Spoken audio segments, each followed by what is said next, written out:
வணக்கம். எல்லாரும் எப்படி இருக்கீங்க? 13ஆம் தேதி திங்கட்கிழமை அன்னைக்கு ஆருத்ரா தரிசனம் வருது. அதுக்காக சில ஃப்ரெண்ட்ஸ்லாம் என்கிட்ட கேட்டுக்கினாங்க. திருவாதிரை களியை எப்படி செய்யணும்னு வீடியோ போடுங்கன்னு சொல்லியிருந்தாங்க. அதனால் கேட்டுக்கினதுனால இன்றைக்கி நான் அது எப்படி செய்யணுன்றத செஞ்சு காட்ட போகிறேன். சாரிங்க, என்னுடைய வாய்ஸ் சரியில்லை. இருந்தாலும் அந்த வீடியோ அப்லோட் பண்ணுறேன். இப்போ தயவுசெய்து பாருங்கள். 1 கப் பச்சரிசியை போட்டு நல்லா வறுத்துக்கணும். ரொம்ப செவர விடாமல் இந்த பதத்துக்கு வறுத்து எடுத்துக்கணும். அதுக்கடுத்து 1/2 கப் பாசிப்பருப்பு எடுத்து அதையும் நல்லா வறுத்துக்கணும். நல்லா வாசனை வர அளவுக்கு வறுத்து எடுத்தாச்சு.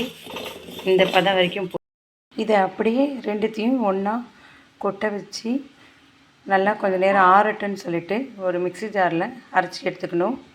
வானலில் கொஞ்சமாக நெய் விட்டு முந்திரி பருப்பை வறுத்து எடுத்துக்கணும். ஒரு வானலில் தண்ணி விட்டு வெல்லம் கரையிற வரைக்கும் நல்லா கரைச்சி எடுத்துட்டு வடிகட்டிக்கணும்.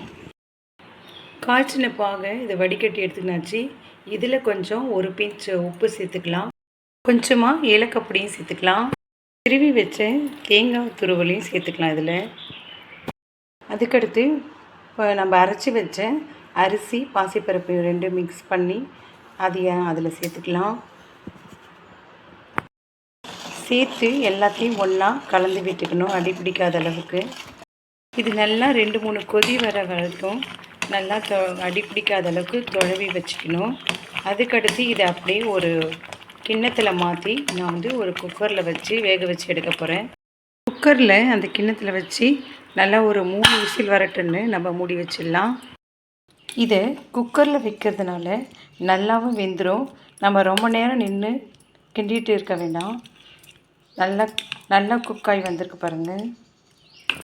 இதில் கொஞ்சமாக நம்ம நெய் சேர்த்துக்கலாம்.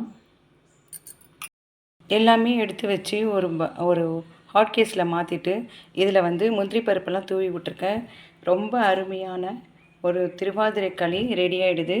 கண்டிப்பாக நீங்கள் ஆருத்ரா தரிசனம் அன்னைக்கு இந்த மாதிரி ஒரு நெய்வேத்தியத்தை செஞ்சு சிவனுடைய அருளை பரிபூர்ணமாக கண்டிப்பாக பெற்றுக்கொள்ளுங்கள். என்னுடைய வீடியோ பிடிச்சிருந்தால் லைக் பண்ணுங்கள், ஷேர் பண்ணுங்கள், சப்ஸ்கிரைப் பண்ணுங்கள். தேங்க்யூ.